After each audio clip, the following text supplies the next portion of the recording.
নিজের দিকে তাকালে আফসোসই লাগে, কোথাও যেন হারিয়ে গেছি নিজের জীবনের ভিড়ে। স্বপ্নগুলো একসময় কত রঙিন ছিল, আজ সেগুলো ধূসর হয়ে গেছে। ভাবতাম জীবনটা একটু অন্যরকম হবে, একটু হাসি, একটু ভালোবাসা থাকবে, কিন্তু না, সব কিছু যেন উল্টো পথে হাঁটছে। কখন যে আমি নিজের আনন্দ হারিয়ে ফেলেছি বুঝতেই পারিনি। আজ নিজেকেই মনে হয় অচেনা, নিঃশেষ, ক্লান্ত। সত্যি আমার তো এইভাবে শেষ হয়ে যাওয়ার কথা ছিল না, কিন্তু হ্যাঁ, আমি হয়ে গেছি শেষ। আর নতুন করে বাঁচতে ইচ্ছে করে না এই যে কুচকুটা পিঠে। কিন্তু সময় তো সবাইকেই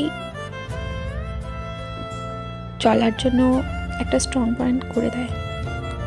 ওইটা ভেবেই ভাবি যে আমরা কেউ কারোর জন্য না, শুধু প্রয়োজনে সবাই সবার জন্য। প্রয়োজন আছে বলেই এত কিছু, তাছাড়া কিন্তু কিছুই নেই, ফাঁকা।